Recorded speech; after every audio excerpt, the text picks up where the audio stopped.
lebih kurang trend-trend yang perempuan yang buat macam kalau kahwin dengan saya dapat rumah free, dapat kereta free, gini. Perkahwinan ni tak semudah tu.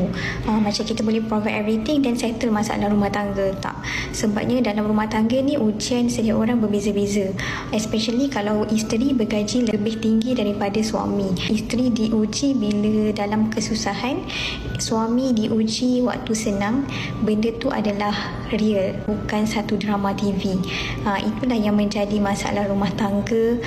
Kebanyakan orang boleh bercerai-berai disebabkan masalah pengurusan keuangan ni. Serius ni, betul. Si suami ataupun bakal suami perlu berbincang dengan isteri berapa banyak yang dia boleh bagi dan apa sahaja yang dia nak cover. Contoh, nak bayar rumah, perbelanjaan groceries, bil api air dan sebagainya. Perkara ni perlu dibincang daripada awal supaya tidak berlaku dispute ataupun pertelingkahan di kemudian hari lah. Sebab kita maklumlah apabila isteri gaji besar, suami gaji lebih rendah, you nak kena nyatakan daripada awal-awal lagi supaya sama-sama boleh buat decision. Nombor 2, perlu ada perbincangan di antara suami isteri ataupun bakal suami isteri yang kategori macam gini. Si suami ni ada intention tak untuk dia nak meningkatkan taraf pendidikan dia ke ataupun tahap pekerjaan? Setuju?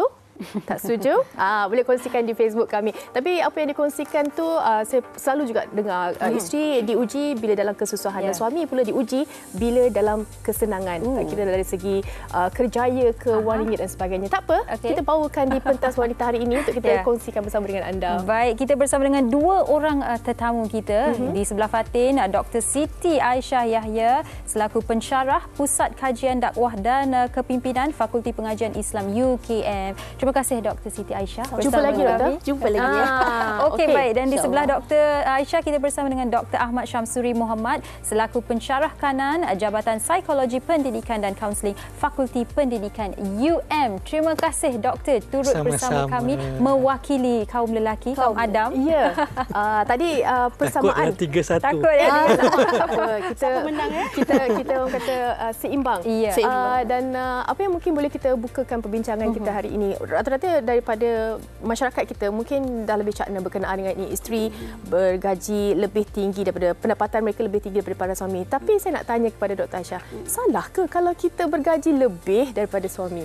Okey Fatin, sebenarnya tak ada salah ataupun tak ada betul. Semua masing-masing punya, first kali masing-masing punya niat dan matlamat di awal perkahwinan, di awal pemilihan jodoh lagi. Contohlah macam mungkin kita bertiga dah kahwin ni kan. So daripada awal dah kahwin. Belum. Bertiga. Bertiga. Betul. Dan kita pun perlu tahu jugalah di awal sebelum pemilihan lelaki untuk jadikan suami, apa niat kita. Okey, sebelum kahwin, kita sekarang ni memang saya rasa dah tak ada dah konsep kahwin tangkap muat.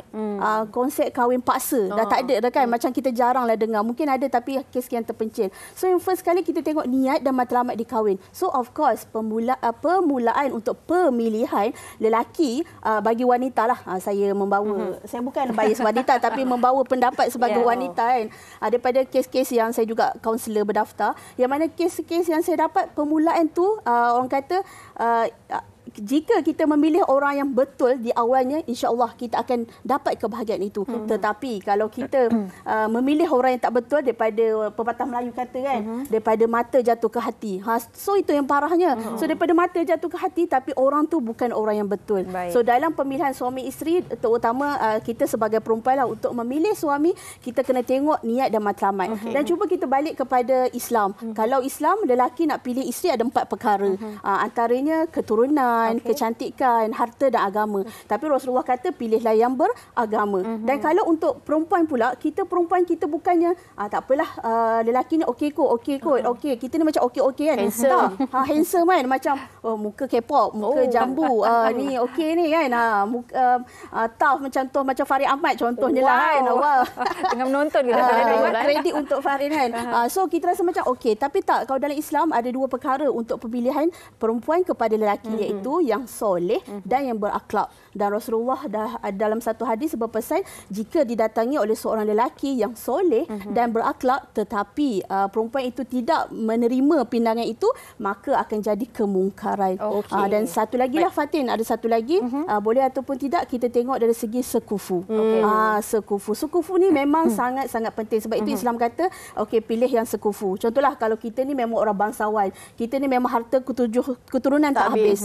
Tapi Tetapi kalau kita merelakan diri kita untuk kahwin dengan orang yang lebih rendah sikit daripada kita, bukanlah miskin kan, mungkin kurang pendapatan keluarga dia, tetapi kalau kita dah ada konsep redha, so it's okay.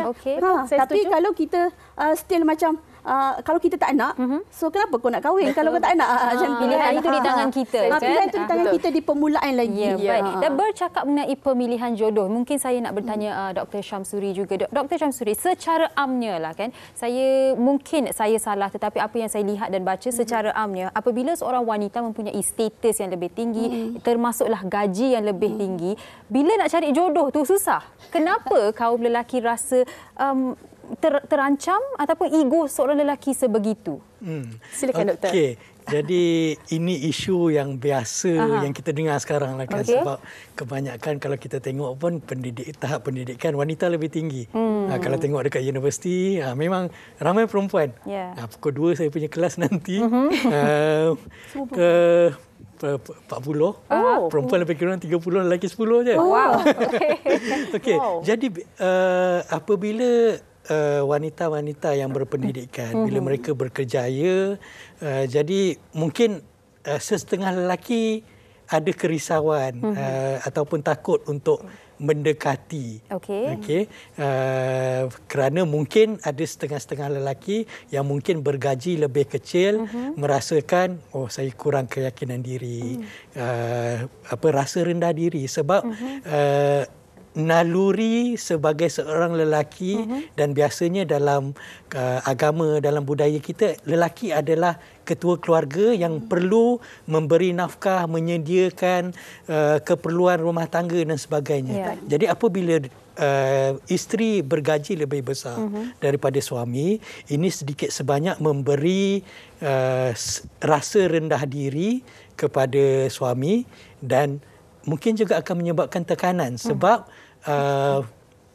lelaki akan cuba sedaya upaya untuk dapat gaji lebih tinggi, tapi kadang-kadang tak dapat. Jadi dia rasa mungkin tak berguna, kenapa susah sangat, rasa malu, tambah-tambah kalau ada makcik-makcik bawang yang mengata kan, lagilah stres. Baik, ini juga mungkin disebabkan social norm yang kita dah bina sejak kita kecil, mungkin? Ya, sebab dari kecil dah cakap awak ni lelaki, awak kena berikan kepada keluarga awak. Betul, kita nak berikan apa yang jadi terbaik. Lelaki selalu macam emosi lelaki pun jarang diberi perhatian. Lelaki selalu diberi tanggungjawab. Kalau kita tengok jabatan pembangunan wanita ada, jabatan pembangunan lelaki tak ada. Boleh kita usulkan mungkin lepas ni. Okey. Saya nak baca komen-komen daripada, kita baca satu dulu. Ini daripada DRCT Farhan. Gaji isteri lagi besar berbanding gaji suami. Habislah suami mesti jadi mangsa queen control. Okey. Ini salah satu persepsi juga sebenarnya. Bila saya kongsikan sedikit, ada juga rata-rata daripada yang dikongsikan yang mana kalau isteri gaji ni besar, dia akan cakap isteri lebih dominan. Tetapi saya bertanya kepada isteri ni, kenapa mungkin pendapat tu ada, dia kata kadang-kadang isteri gaji besar, isteri memerlukan bantuan dan juga peranan suami. Kalau dari segi keuangannya isteri, dari segi rumah, anak dan sebagainya, mungkin suami boleh ambil bantu jugalah. Dan merujuk kepada komen yang diberikan Farhan ni, boleh diterima ke doktor? Okey, bagi saya adalah sedikit sebanyak. Mungkin kalau kita buat statistik, kita buat kajian tu, mungkin adalah perempuan yang queen control. Tetapi kalau perempuan tu sendiri ada self awareness, perempuan tu sendiri sedar, contohlah kalau kita bekerja besar pun dekat luar kan, bila kita keluar daripada office, kita nak masuk kereta, so kita kena ingat, okey sekarang aku adalah isteri. So kita takkan bawa sifat bosi kita, sifat ketua kita kan. So bila kita keluar daripada office, kita ingat, aku adalah isteri. So kita akan buat kerja tanggungjawab sebagai isteri. Dan bila dekat rumah pula, dekat rumah kita memang kena jalankan tanggungjawab sebagai isteri lah. Jangan pula bosi macam abang tolong lap, abang tolong lipat kain, tolong masak, tolong anak menangis kan. So itu yang dikatakan queen control. Tetapi bagi saya, kalau ada kebersamaan, kesefahaman, tolak ansur antara lelaki dan perempuan, memang itu adalah yang terbaik. Sebab kita berkahwin bukan sahaja daripada contohlah kalau kita ni memang dah kahwin dengan suami, dan waktu PKP baru ni contoh ramai juga yang suami diberhentikan kerja yang menjadi sebagai sura rumah kan. Sura rumah, bukan suri rumah, sura rumah. So itu bagi saya ialah satu ujian. Kedua, peranan perempuan itu sendiri. Mungkin kita kena tolak ansur. Okey, sebelum ni suami aku dah banyak dah bantu aku. Tapi sekarang ni why not aku pula yang bantu. Dan kita kena sedar diri, okey, aku adalah sebagai isteri, dan kita kena tahu sebenarnya perempuan ni jauh daripada sudut hati ni perempuan, doktor. Kita ni memerlukan lelaki untuk menjaga kita, untuk orang kata sebagai kawan hidup kita. Bukan saja kawan sebentar, tapi kawan hingga ke akhir hayat. Dan satu lagi, perempuan ni sangat suka dan dalam rumah tangga lah sebenarnya. Bila kita sama-sama balik kerja, tapi kita dapat suami yang tolong lipat kain, tolong jaga anak, tolong masak. So kita walaupun contohlah kalau gaji kita lebih besar daripada suami, kita tak kisah pun sebab itu adalah duit. Dan satu lagi dari segi kewangan lah, yang mana kalau perempuan tu dapat berkongsi tabung bersama-sama. Contohlah kewangan tu kan, tak adalah orang kata duit dia, duit aku, duit aku, duit aku. Gitu kan. Itu yang tak boleh tu. So bila duit tu contoh gaji isteri contoh 5,000, gaji suami 3,000, gabung jadi 8,000. So daripada 8,000 itulah kita akan uruskan untuk anak, uruskan untuk apa tu, beli hutang-hutang nak bayar semua-semua. Dan kat situ sebenarnya isteri sangat perlukan lelaki yang menjaga diri dia, dan sangat perlukan lelaki yang bagi perhatian pada dia. Maksudnya sudah ada kesefahaman itu dan mereka dah pecahkan tugasan mereka. Tetapi namun demikian, Dr. Aisyah, walaupun dah ada kesefahaman itu, masih lagi wujud konflik dalam beberapa rumah tangga. Sebab mungkin si suami dah bantu, betul. Tetapi bila ada perselisihan faham, mungkin suami itu akan ungkitkan, alah awak gaji besar, awak kan bos dekat company awak, awak mestilah rasa macam itu. Tapi tak perlu pun ungkitkan benda tu. Dan kita sebenarnya dalam rumah tangga, sebab itulah kalau dalam sehari-hari, seharian lah, kita memang perlu ada, kalau dah kahwin dia panggil pillow talk. Sebelum kita tidur kita kena cerita, okey, apa yang dia buat hari ni, apa suami kita buat hari ni, apa yang awak rasa suruh saya perbaiki hari ni, apa yang awak rasa suruh saya perbaiki hari ni. Dan kita pillow talk dalam keadaan santai. Tapi jangan kita nak tegur pasangan kita. Contohlah gaji kita lebih tinggi daripada suami kan, yang kita ni selalu mengungkit dan membuatkan suami tu rasa macam, oh, mentang-mentang gaji aku rendah, kau buat aku macam ni. Mentang-mentang aku pakai kereta macam ni, kau pakai kereta macam ni. So kita rasa macam itu yang membuatkan suami akan rasa rendah diri. Tetapi kalau kita tengoklah sirah Nabi kan, contoh Rasulullah berkahwin dengan Khadijah. Bagaimana Khadijah adalah seorang hartawan, bangsawan dan seorang yang sangat kaya, dan Rasulullah bekerja dengan Khadijah. Tapi disebabkan sifat akhlak Rasulullah menyebabkan Khadijah rasa tertarik, dan Rasulullah bersama dengan Khadijah untuk apa orang kata sama-sama jalankan bisnes tersebut. Dan kalau kita tengok pun dekat negara kita pun ramai kita tengok contohlah isteri dia jadi menteri, contohnya lah kan. Kalau kita tengok perempuan sekarang ni memang sangat kehadapan kan. Tapi selagi mana perempuan tersebut ada aware tentang diri aku sebagai isteri, selagi mana perempuan tu rasa macam okey, aku ada border antara bosi dekat office dengan isteri dekat rumah, selagi tu insya-Allah hidup akan bahagia dan harmoni. InsyaAllah. Okey. Dan kita nak tanya juga kepada Dr. Samsuri kejap lagi berkenaan dengan satu artikel yang saya jumpa ni. Tapi sebelum itu kita nak dengarkan terlebih dahulu pandangan orang ramai berkenaan dengan topik kita hari ini, isteri gaji besar.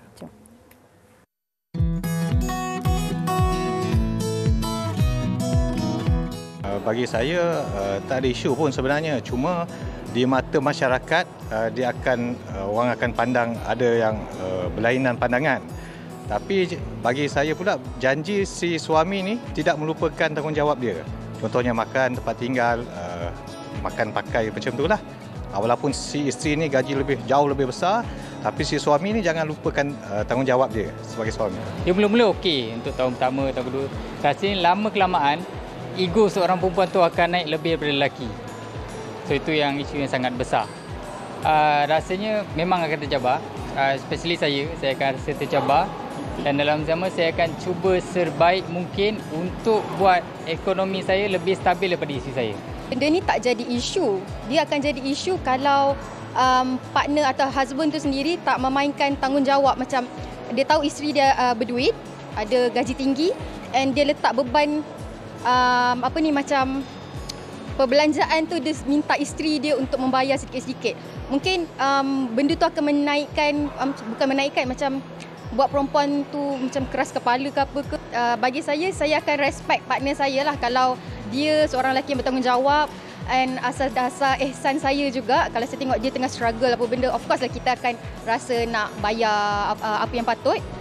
Tapi untuk rasa nak downgradekan partner kita tu, itu sepatutnya tak terjadi. Itu dia. Itu beberapa pendapat lah kan. Mungkin kita boleh kongsikan juga. Ada juga situasi ataupun senario yang berlaku di mana isteri berpendapatan tinggi dan ada segelintir suami yang cuba mengambil kesempatan. Kadang-kadang dia minta isteri tolong ini dan sebagainya. Sehingga kan isteri macam tak sampai hati dan juga ni. Tapi di belakang isterinya meluahkan perasaan. Ada juga. Okey, saya nak tanyakan. Ini adalah daripada artikel daripada Cosmo. Suami Dr. Samsuri mungkin boleh ulas. Suami tiada hak atas duit kerja isteri. Ini dia punya headline-nya. Mungkin doktor boleh bantu kita. Okey, headline yang saja memancing. Okey, jadi kita pun selalu dengar kan, duit suami, duit isteri, duit isteri, duit isteri. Jadi itu saya rasa satu perkara yang kurang tepat lah. Sebab dalam perkahwinan ni, kita bukan nak berlumba siapa banyak duit. Tapi perkahwinan ni adalah perkongsian. Kita nak hidup sama-sama, nak bahagia. Jadi kalau kita asyik berlumba, okey ini aku punya tak boleh kongsi. Sebab kita selalu daripada kecil kita diajar berkongsi. Okey, kasih sayang pun kita kata nak kongsi kan. Jadi duit tak nak kongsi pula. Okey. Kasih sayang kongsi dua je, suami dan isteri, tak jangan orang lain. Okey. Jadi bila duit isteri, saya rasa yang paling baiknya adalah isteri perlu ihsan kepada suami untuk berkongsi beban tanggungjawab. Mungkin kalau suami lebih bergaji rendah, ada perkara-perkara yang perlu bantuan isteri, isteri perlu bantu. Kerana apabila isteri keluar bekerja, mungkin suami terpaksa memikul sebahagian beban tanggungjawab di rumah. Okey, kalau kita tengok, kalau gaji besar, biasanya dia datang dengan tanggungjawab yang besar. Okey, jadi sesetengah kerja rumah mungkin perlu dibantu oleh suami. Jadi patutlah seorang isteri itu berkongsilah sedikit, memberi ihsan wang gajinya untuk suami, kerana suami pun bukan guna untuk dia seorang, guna untuk anak-anak. Dan apabila suami bahagia, rumah tangga akan bahagia. Sejuk pula dengan doktor cakap. Tapi Dr. Syamsuri, tadi ada salah seorang berkongsi pendapat mengatakan yang wanita apabila dah banyak duit, kalau tak silap saya, ayatnya saya tak ingat lah, tapi dah banyak duit, ego pun semakin besar. Betul ke? Yang itu saya rasa terpulang kepada keadaan keluarga tersebut. Sebab ego ni dia bukan develop tiba-tiba bila gaji besar. Dia bergantung kepada cara komunikasi dalam keluarga, fungsi setiap ahli keluarga. Jadi kalau contohnya lelaki tu tak berfungsi, dah lah gaji kecil, tak berfungsi pula kan, tak nak tolong kerja rumah, memanglah isteri marah. Okey, tapi kalau suami tu gaji kecil, tapi dia banyak memberi sumbangan, bukan dari segi kewangan lah, tapi dari sudut-sudut lain, saya rasa wanita akan menghargai perkara tersebut. Okey, saya paling yang saya nak kongsi mungkin pengalaman hidup saya. Silakan. Okey, jadi isteri saya bukan gaji besar, isteri saya suri rumah. Okey, saya cacat penglihatan, isteri saya nampak. Okey, jadi kita perlu mainkan peranan kita masing-masing. Okey, sebab isteri saya boleh bawa kereta, jadi saya jadi ketua keluarga, bagilah nafkah, apa yang dia nak bagilah. Okey, kalau dia masak, saya lah basuh pinggan, basuh kuali.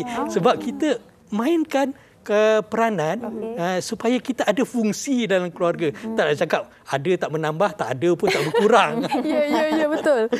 Okey. Dan saya setuju apa yang Dr. Samsuri cakap tu. Inilah sebenarnya kalau dikatakan mungkin orang melabel isteri yang berpendapatan tinggi ni egonya tinggi, dia ada queen control dan sebagainya. Tapi sebenarnya kalau kita boleh meringankan beban di kerja dah besar tanggungjawabnya, bila balik tengok tak tak luak pun kerja-kerja di rumah dan sebagainya, pasti mungkin mencetuskan isu-isu ungkit dan sebagainya.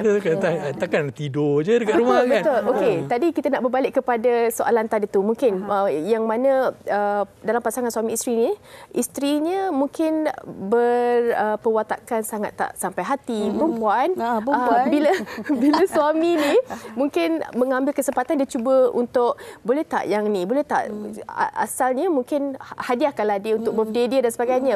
Tetapi makin lama isteri ni rasa terbeban dan macam asyik minta aja. Tapi isteri ni tak pernah nak terima daripada suaminya. Bagaimana kita nak selesaikan masalah ini, doktor? Okey, nak selesaikan masalah biasanya lah kalau saya dengan klien-klien saya, yang penting sekali dalam rumah tangga ni komunikasi.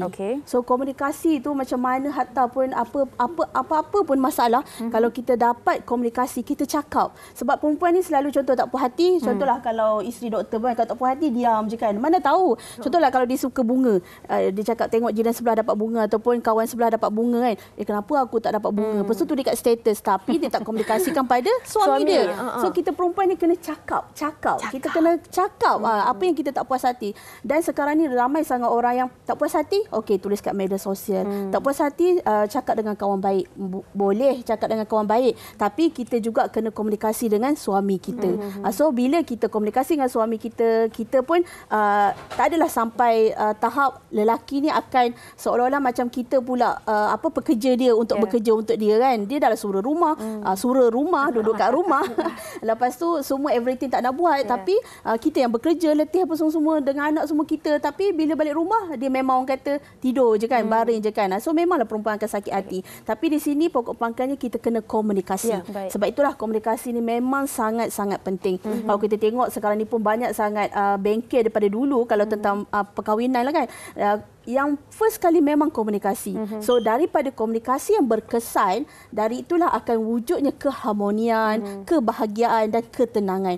So contohlah kalau kita bergaduh dengan suami, kita tak luahkan, kita rasa sakit hati tak? Sakit hati macam orang kata bengang je kan, macam bengkak je hati kan. Lepas tu dia ingat suami faham kan? Lepas tu dia ingat suami dia faham. Tak boleh. So kita ni kena cakap. Marah anak. Kita marah anak. Orang kata apa? Pukul anak kan sebab kita nak suami kita faham, tak boleh. Kita kena cakap. Contoh kita kata, abang boleh tak tolong lepas anak macam ni, boleh tak tolong ni. So kita kena cakap lah. Bagi saya kalau ekonomi sekarang ni lah, kalau kita berbalik pada ekonomi sekarang ni, memang perempuan pun bak kata doktor tadi, memang ramai sangat yang dah berjaya. Hatta dekat IPT saya mengajar pun, kalau dalam kelas 70 perempuan, biasa lelaki 20. So mana lelaki kan? So dan perempuan ni memang sangat berperasaan. Bagi saya, kalau dia dapat lelaki, banyak saya jumpa klien-klien saya ataupun klien-klien saya yang saya jumpa, dia memang duit banyak tapi dia ada satu kelompongan ataupun kekosongan, iaitu prihatin, kasih sayang. So dia duit dia semua ada. Okey, kalau suami nak tu semua boleh, tapi dalam hati dia ada kekurangan keprihatinan ataupun dia kurang kasih sayang. So sebab itulah kalau kita tengok dekat luar pun, kalau dalam perhubungan suami isteri pun, kalau dua-dua bekerja, dua-dua gaji besar kan, tapi ada kelompongan kat situ adalah kurang perhatian sesama antara each other, tu yang menyebabkan akan perceraian. Dan perceraian terjadi kenapa? Kerana tiada komunikasi dalam rumah tangga. Baik. Dan kalau kita lihat model klasik ekonomi rumah tangga, memang kita seringkali baca dan melihat, dan mungkin dalam agama pun mengatakan yang suami adalah ketua keluarga, harus memberikan nafkah, menguruskan keluarga dan sebagainya. Tetapi saya rasa ramai juga dalam masa kini di mana suami adalah seorang sura rumah, isteri yang keluar bekerja dan harmoni. Pada masa yang sama, ada isteri yang menganggap mungkin setahun, 2-3 tahun dah okey, boleh. Tapi dah lebih 5 tahun, dah hampir 10 tahun, rasa macam suami aku ni dah terlalu selesa ke? Kenapa bagi dah saya macam tu? kan satu je perempuan ni. Contohlah dalam sebulan, 2 bulan, setahun, 2 tahun dia okey. Sebab tak ada makcik bawang, tak ada keluarga belah perempuan dia yang mencocok dia. Contoh orang akan kata, kau okey ke? Kau kerja, suami duduk kat rumah, kau okey ke?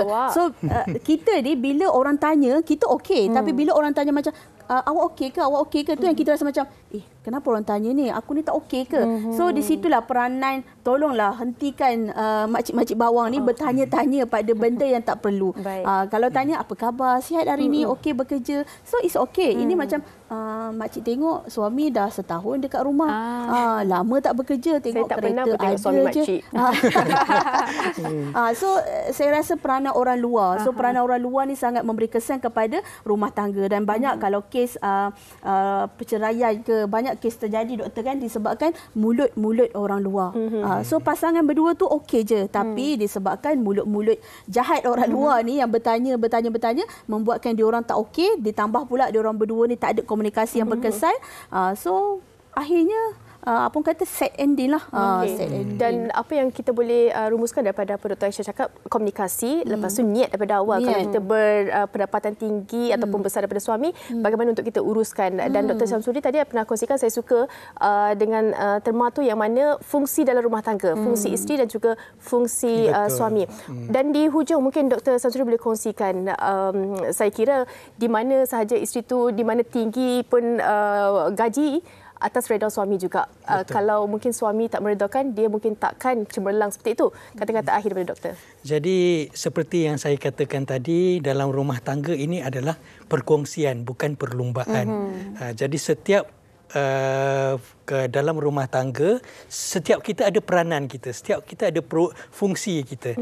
Jadi berfungsilah sebagai orang yang boleh membantu sesebuah keluarga itu bergerak ke hadapan untuk mencari kebahagiaan di dunia dan insya-Allah mendapat kebahagiaan di alam selepas kita mati nanti. Baik. Terima kasih kedua-duanya, Dr. Siti Aisyah Yahya dan juga Dr. Ahmad Syamsuri Mohamad atas perkongsian hari ini. Dan saya pasti anda yang sedang menonton sekarang ini pun masing-masing ada pendapat tersendiri. Walaupun research banyak menunjukkan yang bukan sahaja di Asia tetapi di negara-negara barat Amerika, di Europe dan sebagainya, semua ada masalah di mana wanita yang bergaji lebih tinggi tak harmoni dalam rumah tangga mereka. Tetapi kalau dah ada kesefahaman tu, saya pasti mereka boleh melanjutkan. Bahagia tak bahagia tu kita yang tentu. Betul tu, bahagia lagi sudah. Sebenarnya duit tu bukanlah kunci utama kebahagiaan. So everything memang semua perlukan duit, tapi tak semua boleh beli dengan duit. Contoh kasih sayang, perhatian, pergi makan bersama-sama. So itu tak perlukan duit. So ingat, kunci kebahagiaan adalah bukan daripada duit, tapi adalah daripada hati kita. Jadi betulkanlah hati kita untuk kita terus hidup harmoni dalam rumah tangga. InsyaAllah ada orang kata persefahaman yang tinggi, kita bahagia sampai ke jannah. Baik, terima kasih kedua-dua doktor. Kita nak berrehat seketika. Selepas ini ada beberapa lagi perkongsian untuk anda. Jangan ke mana-mana.